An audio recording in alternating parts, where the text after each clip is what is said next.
لله رب العالمين والعاقبة للمتقين والصلاة والسلام على سيد الرسل وخاتم الأنبياء والمرسلين أما بعد فأعوذ بالله السميع العليم من الشيطان الرجيم بسم الله الرحمن الرحيم الله نزل أحسن الحديث كتابا متشابها مثاني تقشعر منه جلود الذين يخشون ربهم ثم تلين جلودهم وقلوبهم إلى ذكر الله ذلك هدى الله يهدي به من يشاء ومن يضلل الله فما له من هاد رب اشرح لي صدري ويسر لي امري واحلل عقدة من لساني يفقهوا قولي. محترم حضرات، ہماری گفتگو کا دورانیہ 20 سے 25 منٹ ہوگا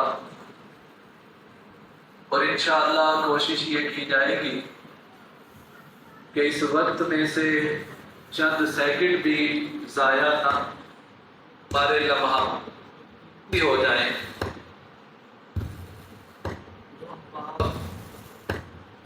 بائنوں میں مصروف اگر بات سمجھ سے زیادہ فائدہ ہو.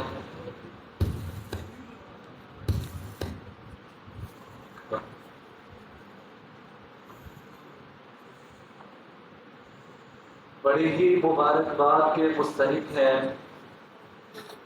حضرت قاری صاحب جنہوں نے پورا قرآن مجید سنانے کی ساتھ یہ 5 باتیں میرے اور آپ کے دلوں میں جگہ بنا لیں انشاءاللہ.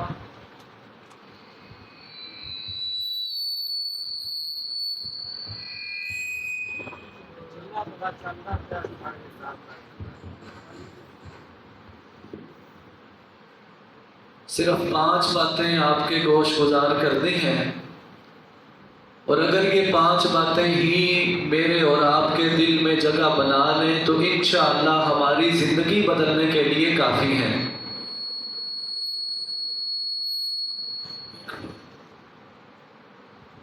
سب سے پہلی اور بنیادی بات، رمضان کا اور لیلۃ القدر کا سبق کیا ہے؟ ویسے تو سارے دن ہی اللہ پاک نے بنائے ہیں. 12 کے 12 مہینے سورہ توبہ میں اللہ تعالیٰ فرماتے ہیں کہ یہ ہم نے ہی مقرر کیے ہیں. اور ان 12 مہینوں میں سے رمضان المبارک کو منفرد مقام عطا کرنے کی وجہ کیا ہے؟ کیا خیال ہے جی؟ آپ حصہ ڈالیں گے نا گفتگو میں؟ 12 مہینوں میں سے 11 مہینے ایک طرف اور سب سے بہترین مہینہ ہے رمضان المبارک، جس کے آمد پہ اللہ رب العزت بھی خصوصی پروٹوکول اسے دیتے ہیں. جنت کے سارے دروازے کھلتے ہیں، جہنم کے سارے دروازے بند ہوتے ہیں، شیطانوں کو جکڑا جاتا ہے، نیکیوں کا ثواب بڑھا دیا جاتا ہے. یہ سارا پروٹوکول رمضان کو کیوں ملتا ہے جی؟ کیا خیال ہے جی؟ شہر رمضان الذی انزل فیہ القرآن، اس لیے کہ اس مہینے میں ایک ایسی رات ہے لیلۃ القدر خیر من 1000 شہر، جو 1000 مہینے سے زیادہ بہتر ہے. اگر کیلکولیشن کریں، ایک مہینہ 30 دنوں کا لگائیں اور 1000 مہینہ ہو تو کتنی راتیں بنیں گی جی؟ راتیں کتنی بنیں گی؟ 30,000 راتیں.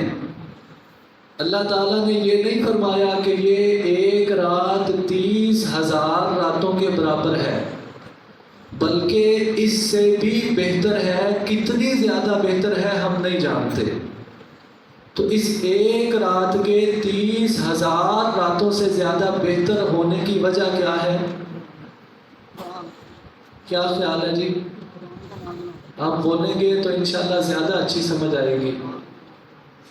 قرآن مجید یہی سبق ہے، قرآن مجید کا یہی سبق ہے، رمضان المبارک کا یہی سبق ہے، لیلۃ القدر کا. کہ جس قرآن نے رمضان کو باقی تمام مہینوں سے اعلیٰ اور عرفہ کر دیا، جس قرآن نے ایک رات کو 30,000 راتوں سے زیادہ افضل بنا دیا، اگر میں اور آپ قرآن مجید کے ساتھ جڑتے ہیں تو ہم بھی عام نہیں رہیں گے بلکہ ہم بھی اسپیشل لوگ بن جائیں گے۔ ہمیں بھی اللہ رب العزت اتنا منفرد ممتاز مقام عطا فرمائیں گے جیسے باقی مہینوں کی نسبت رمضان برکت والا ہے اور باقی 30,000 راتوں سے زیادہ لیلۃ القدر افضل ہے۔ اور سلف صالحین میں سے ایک بزرگ کا فرمان آپ کے سامنے رکھتا ہوں، فرماتے ہیں اضافہ کرتا ہو جتنا قرآن اپنے دوست کی شان بڑھا دیتا ہے۔ اور یہ قرآن ہماری رفعت، بلندی، شان، مقام کا راز ہے، انفرادی طور پہ ہو یا اجتماعی طور پہ۔ اگر ہم قرآن مجید سے اپنا رشتہ ناتا توڑیں گے، اس کو پس پش ڈال دیں گے، تو یہ قرآن مجید ہمیں ذلیل و رسوا کروا دے گا، دنیا میں بھی، آخرت میں بھی، انفرادی طور پہ بھی، اجتماعی طور پہ بھی۔ امام الانبیاء صلی اللہ علیہ وآلہ وسلم فرماتے ہیں ان اللہ یرفع بہذا الکتاب اقواما ویضع بہ آخرین، اللہ تعالیٰ اس قرآن کے ذریعے بہت سارے لوگوں کو عزت اور رفعت عطا فرماتے ہیں، اور اللہ تعالیٰ اسی قرآن کے ذریعے بہت سارے لوگوں کو ذلیل و رسوا کر دیتے ہیں۔ پہلی بات کیا سمجھ آئی؟ لیلۃ القدر کا اور رمضان کا سبب کیا ہے؟ کہ ان کی عظمت کا راز بھی قرآن ہے، اور اگر ہم بھی قرآن کے ساتھ جڑیں گے تو ہم بھی عزت پائیں گے، عظمت پائیں گے، شان پائیں گے۔ قرآن کو چھوڑ دیں گے، ذلیل ہوں گے، رسوا ہوں گے، دھکے کھائیں گے۔ دوسری بات، قرآن مجید سب سے مستند ترین معلومات دیتا ہے، سب سے بہترین علم فراہم کرتا ہے۔ ہمارے پاس جتنا بھی علم آتا ہے نا، جتنی بھی معلومات آتی ہیں، وہ 3 ذرائع سے آتی ہیں۔ حصول علم کے 3 بنیادی ذرائع ہیں۔ نمبر 1، اللہ تعالیٰ نے ہم سب کو حواس خمسہ عطا فرمائے ہیں، 5 صلاحیت دی ہے، انڈے کی طرح بیضوی شکل کی ہے۔ پہلے سائنس کہتی تھی زمین حرکت کرتی ہے، پھر کہتی نہیں کرتی ہے، پھر کہتی سورج، چاند، یہ ساری باتیں۔ سائنس بھی ایک وقت ایسا آتا ہے، ایک موقع ایسا آتا ہے جہاں پہ سائنس بھی آ کے جواب دے جاتی ہے۔ سائنسدانوں نے اپنا پورا زور لگا لیا کہ انسانی روح کے بارے میں علم حاصل کر لیں، لیکن ان کی تمام قوتیں، آلات جواب دے گئے۔ عذاب قبر کے بارے میں معلومات حاصل کر لیں، نہیں پتہ چلا۔ اسراء و معراج کے بارے میں جان لیں، نہیں جان سکے۔ حواس خمسہ کا علم بھی محدود ہے، بے بس ہے، کہیں نہ کہیں ختم ہو جاتا ہے۔ سائنس کا علم بھی محدود ہے، وقت کے ساتھ ساتھ بدلتا رہتا ہے، یہ اپنی حقیقتیں خود ہی جھٹلاتے رہتے ہیں۔ لیکن ایک علم ایسا ہے، جب علم اللہ تعالیٰ نے عطا فرمایا تو اس کے آغاز میں ہی فرما دیا ذالک الکتاب لا ریب فیہ ھدی للمتقین، ہم جو آپ کو علم دینے لگے ہیں، کتاب دینے لگے ہیں، اس میں کسی قسم کا کوئی شک و شبہ نہیں ہے، سراسر ہدایت ہے۔ دوسرے مقام پہ اللہ تعالیٰ نے فرمایا ان ھذا القرآن یہدی للتی ہی اقوم، یہ جو قرآن کا علم ہے، قرآن کی ہدایت ہے، یہ سب سے سیدھا راستہ دکھاتا ہے۔ اور حدیث مبارکہ میں نبی پاک صلی اللہ علیہ وسلم نے فرمایا یہ قرآن مجید اللہ تعالیٰ کی رسی ہے۔ کیا ہے؟ ابشروا، تم خوش ہو جاؤ، تمہارے لیے بشارت ہے، خوشخبری ہے۔ کس بات کی بشارت؟ فَإِنَّ هَذَا الْقُرْآنَ طَرَفُهُ بِيَدِ اللَّهِ وَطَرَفُهُ بِأَيْدِيكُمْ، اللہ کے ہاتھ میں ہے۔ کس کے ہاتھ میں ہے؟ وَطَرَفُهُ بِأَيْدِيكُمْ، اور اس کا دوسرا سرا تمہارے ہاتھوں میں ہے. ایک سرا اللہ تعالیٰ کے ہاتھ میں اور دوسرا سرا ہمارے ہاتھوں میں. فَتَمَسَّكُوا بِهَا، اس کو زور سے پکڑو، جتنی زیادہ قوت سے اس کو تھام سکتے ہو تھام لو. اگر تھامیں گے تو کیا ہوگا؟ فَإِنَّكُمْ لَن تَهْلِكُوا وَلَن تَضِلُّوا بَعْدَهُ أَبَدًا. قرآن مجید کو تھامنے کے بعد تم کبھی گمراہ نہیں ہو سکتے، کبھی تباہ نہیں ہو سکتے. قرآن مجید کو تھامیں گے، سب سے بہترین علم ملے گا، سب سے سیدھے راستے کی ہدایت ملے گی، گمراہی اور ذلت سے نجات ملے گی. لیکن اگر قرآن کو چھوڑیں گے تو گمراہ ہو جائیں گے، تباہ ہو جائیں گے. اور آج ہماری تباہی کا، گمراہی کا سب سے بنیادی سبب یہ ہے کہ ہم لوگ قرآن مجید کو چھوڑ چکے ہیں. آپ نے ناراض نہیں ہونا، کسی پہ کوئی طنز نہیں ہے، کسی پہ کوئی تنقید نہیں ہے، بس اصلاح کے لیے گزارش ہے. ہماری اکثریت صحیح طرح سے قرآن مجید پڑھنا بھی نہیں جانتی. بچپن میں نے اور آپ نے قاری صاحب سے جو قرآن مجید پڑھا تھا، جیسا مجہول پڑھا تھا، 50 سال 60 سال 40 سال زندگی گزارنے کے بعد آج بھی ویسا ہی مجہول قرآن مجید پڑھتے ہیں ہم.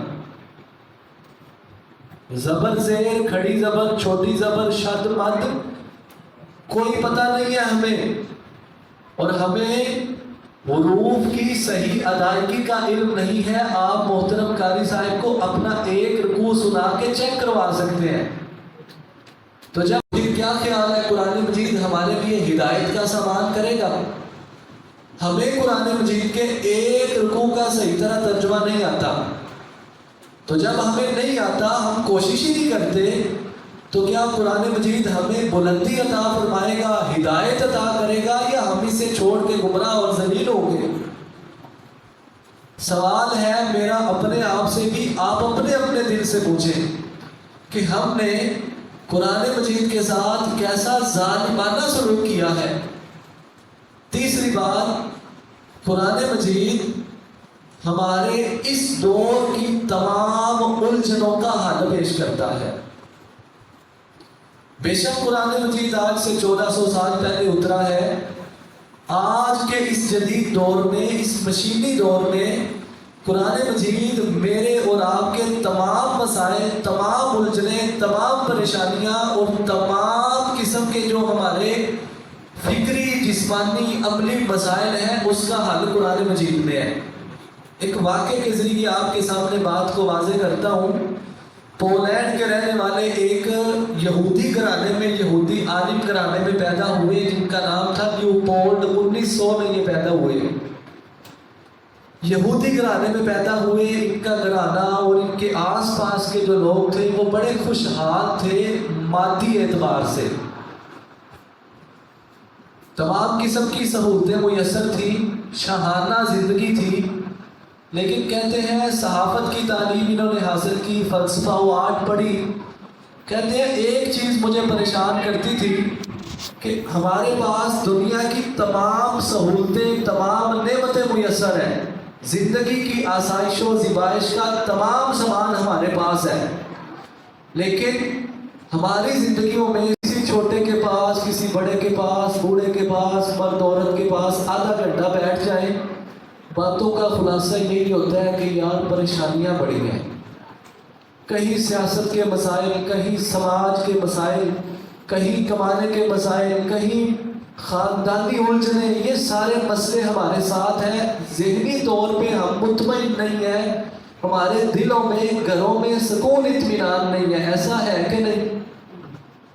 کہتے ہیں مجھے بھی یہی شکوہ تھا اور میں نے اس مقصد کے لیے عیسائیت کو پڑھا. بنیادی طور پہ یہودی تھے، میں نے عیسائیت کو پڑھا اور میری ڈیوٹی لگ گئی مشرق وسطیٰ میں صحافت کے مسائل کے لیے ہی. میں وہاں پہنچا تو مجھے قرآن مجید پڑھنے کا موقع ملا.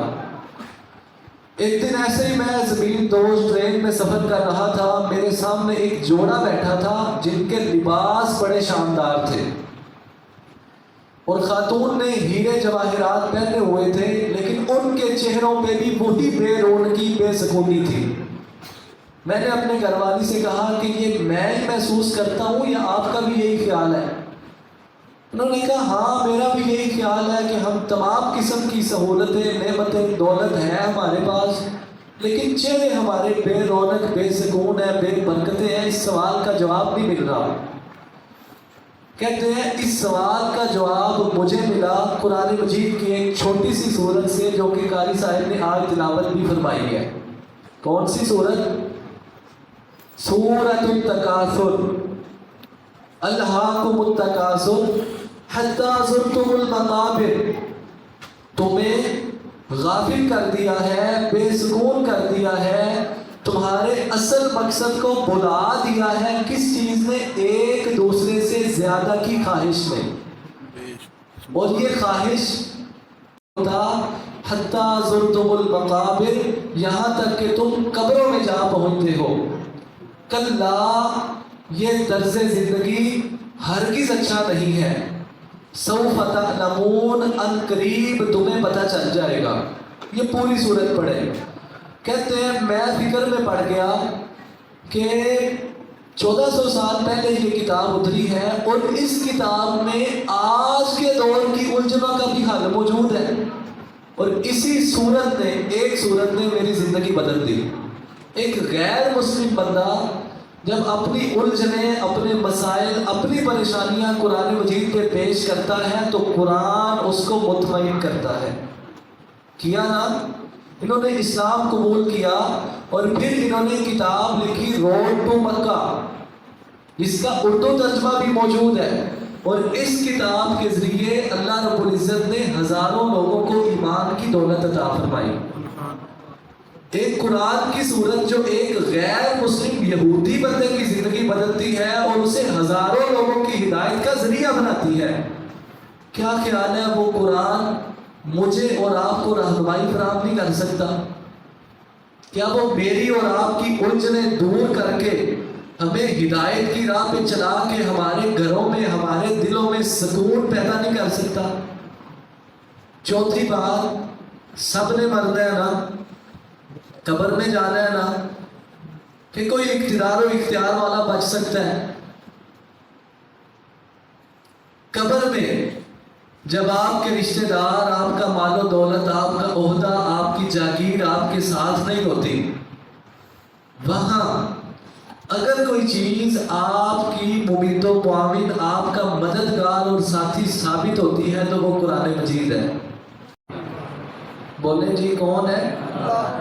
اور فرشتے پوچھتے ہیں ماں دینوں کا، تیرا دین کیا ہے؟ وہ فرشتے پوچھتے ہیں من نبیوں کا۔ یہ ایمان والا بندہ جواب دیتا ہے۔ 3 سوالوں کا سب کو پتہ ہے نا؟ ایک چوتھا سوال بھی سنیں۔ فرشتے پوچھتے ہیں وما یدریکا، یار تو نے اتنے اچھے جواب دیے ہیں، تو کیسے قابل ہوا کہ ان سوالوں کا صحیح صحیح جواب دے لے؟ کون کون صحیح صحیح جواب دینا چاہتا ہے جی قبر میں؟ کیا خیال ہے جی؟ ذرا ہمت کریں، گوڈے چھوڑ دیں، کوئی مسئلہ نہیں ہے، کہیں نہیں جاتے۔ یہ آپ بات دھیان سے سنیں، سارے صحیح جواب دینا چاہتے ہیں؟ فرشتے پوچھتے ہیں وما یدریکا، اتنے اچھے جواب، یہ کہاں سے تجھے پتا چلا؟ تمہیں کیسے معلوم ہوا؟ اللہ تعالیٰ کے پیارے نبی صلی اللہ علیہ وسلم فرماتے ہیں، یہ بندہ کہتا ہے قرأت کتاب اللہ و آمنت بہ وصدقت، یار میں دنیا میں اللہ تعالیٰ کی کتاب پڑھتا ہوتا تھا، اس پہ ایمان رکھتا تھا اور اس کی تمام باتوں کو سچا مانتا تھا، اس لیے آج میں ان سوالوں کا جواب دینے کے قابل ہوا ہوں۔ اور تصویر کا دوسرا رخ بھی ذرا دیکھ لیں۔ نبی پاک صلی اللہ علیہ وسلم فرماتے ہیں ایک بدبخت بندے کو جب فرشتے اٹھاتے ہیں نا تو اس سے پوچھتے ہیں من ربک کا، کہتا ہے ہاں لا ادری۔ فرشتے اسے کیا کہتے ہیں؟ لا دریتا ولا تلیتا، 2 لفظ بولتے ہیں، لا دریتا ولا تلیتا۔ بدبخت انسان، اتنا وقت تھا تیرے پاس، کھلی زندگی تھی، نہ تم نے اللہ کی کتاب کو پڑھا، نہ تم نے اسے سمجھنے کی کوشش کی۔ اور پھر لوہے کا گرز اٹھاتے ہیں، اتنا بھاری گرز اس کے سر پہ مارتے ہیں، اور اس کی چیخیں انسانوں اور جنوں کے علاوہ تمام مخلوقات سنتی ہیں۔ یہ کس کے ساتھ ہوتا ہے جی؟ جواب کس کو نہیں آتے؟ بدبخت جو قرآن کو کنڈ کرتا ہے پنجابی زبان میں، اور ہماری اکثریت نے کنڈ کی ہوئی ہے۔ پانچویں اور آخری بات، قرآن مجید ایک ایسی کتاب ہے جو حشر میں آپ کا استقبال کرے گی اگر آپ اس کے ساتھ دوستی کرتے ہیں تو۔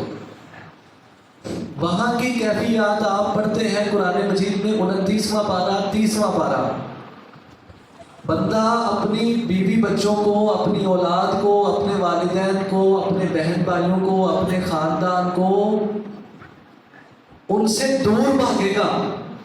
ایسے ہی ہے نا، یود المجرم لو یفتدی من عذاب یومئذ ببنیہ، مجرم چاہے گا کاش آج میری اولاد کو، میری بیوی کو، میرے خاندان کو، تمام انسانوں کو جہنم میں جھونک دیا جائے، بس میری جان بچا لی جائے۔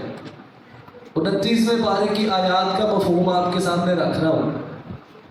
تمام لوگ نبیوں کے پاس جائیں گے، انبیاء کیا کہیں گے؟ جانتے ہیں نا، جناب آدم علیہ السلام، جناب ابراہیم، اسماعیل اور حضرت موسیٰ علیہ السلام، حضرت عیسیٰ علیہ السلام، سارے نبی، ان کا ورد وظیفہ یہ ہوگا، یا اللہ میری جان بچا۔ سنا ہوا ہے نا علماء کرام سے۔ وہاں پہ آپ کا استقبال کرنا ہے قرآن مجید نے، اگر آپ قرآن والے ہیں۔ نبی پاک صلی اللہ علیہ وسلم فرماتے ہیں یجیء القرآن کا راز کھڑا ہو جائے گا، قبر پھٹے گی، قبر قرآن والا باہر آئے گا، یہ قرآن پاک اسے پوچھے گا حل تعریفونی، کیا مجھے پہچانتے ہو؟ یہ کہے گا ما عارف کا، نہیں میں تو نہیں پہچان سکا۔ قرآن والا کسے کہہ رہا ہے؟ قرآن کو۔ قرآن کہے گا انا صاحب کا القرآن، میں تیرا دوست قرآن ہوں۔ آج ہر بندہ اپنی تجارت کے ساتھ رب العالمین کی بارگاہ میں جا رہا ہے۔ انا الذی اسمع لیلک و اسر ظواہرک، میں نے تیری رات کی نیندیں اڑا دی تھی، تو دن کو بھی میرے ساتھ مصروف رہتا تھا، رات کو بھی میرے ساتھ دوستی کرتا تھا، آج میں تجھے رب کی بارگاہ میں لے کے جاؤں گا۔ اور وہاں سورج کا کتنا قریب ہوگا جی؟ 1 میل کے فاصلے پہ۔ ایسے ہی ہے نا، اب میل سے مراد وہ والا میل ہے جو میٹرز والا ہوتا ہے، یا فرمایا کہ وہ والا میل ہے جو وہ سلائی والا ہوتا ہے، دونوں طرح کے الفاظ ہی آتے ہیں، بہت زیادہ قریب ہوگا۔ بہرحال امام الانبیاء صلی اللہ علیہ وآلہ وسلم فرماتے ہیں اس کیفیت میں قرآن کی 2 تر و تازہ صورتیں، سورۃ البقرہ، سورۃ آل عمران، پرندوں کی طرح یا بادلوں کی طرح آپ کے سر پہ سایہ کر لیں گی۔ وَيُؤْتَى الْخُلْدَ بِيَمِينِهِ وَيُؤْتَى الْمُلْكَ بِشِمَالِهِ، جنت میں ہمیشہ رہنے کا سرٹیفکیٹ آپ کے دائیں ہاتھ میں دیا جائے گا، جنت کی بادشاہی کی سند آپ کے بائیں ہاتھ میں دی جائے گی۔ وَيُوزَوْ عَلَى رَأْسِهِ تَاجُ الْوَقَارِ، اور ایک وقار کا، عزت کا، عظمت کا تاج اللہ تعالیٰ صاحب قرآن اور اس کے والدین کو 2 شاہانہ شاندار ترین لباس پہنائے جائیں گے۔ لا تقوم لهم الدنیا وما فیہا، دنیا کی ساری خزانے دے کے آپ ویسا لباس نہیں خرید سکتے۔ یہ سادہ سے درویش سے بندے اللہ تعالیٰ سے عرض کریں گے انا لنا حاضی، یا اللہ ہم تو تھوڑے سے عمل کرتے تھے، اتنا بڑا عمل تو ہم نے کوئی بھی نہیں کیا تھا، اتنا پروٹوکول، اتنے شاہانہ لباس کیوں؟ اللہ تعالیٰ فرمائیں گے بتعلیمی ولدکم القرآن، تم نے نا اپنی اولاد کو قرآن کی تعلیم پہ لگایا تھا، تم دنیا کی چکا چوند سے، شادابی سے، سرسبزے سے تم متاثر نہیں ہوئے تھے، تم نے قرآن پہ لگایا تھا اپنی اولاد کو۔ اس لیے آج تمہارا خاص پروٹوکول ہے. اور پھر یہ قرآن رب العالمین کی بارگاہ میں لے کے جائے گا, جا کے سفارش کرے گا, یا اللہ میں تیرا قرآن ہوں جس نے اس کو, یہ والا میرا دوست ایسا تھا کہ راتوں کو بھی نہیں سوتا تھا, میں اس کو رات کو بھی نہیں سونے دیتا تھا, لوگ لمبی تان کے سوتے تھے, یہ قرآن کھول کے بیٹھا ہوتا تھا, یہ قیام کر رہا ہوتا تھا, یہ مجھے پکڑ کے بیٹھا ہوتا تھا. لوگ کاروباروں میں تجارتوں میں پڑے ہوتے تھے, لیکن یہ قرآن مجید کھول کے بیٹھا ہوتا تھا. قاری صاحب سے پوچھیں جنہوں نے سنایا ہے, 4 دفعہ 5 6 7 دفعہ پورے دن میں قرآن مجید یہ پڑھتے ہیں, پارا جو انہوں نے آپ کو سنانا ہوتا ہے. ہم لوگ اپنے اپنے کام کاج میں مشغول ہوتے ہیں, لیکن اللہ پاک انہیں جزائے خیر دے, یہ سارا دن قرآن پاک پڑھتے ہیں, پھر مصلے پہ آ کے ہمیں سناتے ہیں. ہم ان کا صلہ نہیں دے سکتے. اللہ تعالیٰ انہیں خیر و برکت عطا فرمائے, ان کی کوشش محنت قبول فرمائے. ان کے ساتھ محبت کا اظہار جائے گا صاحب قرآن کو, حافظ قرآن نہیں, صاحب قرآن.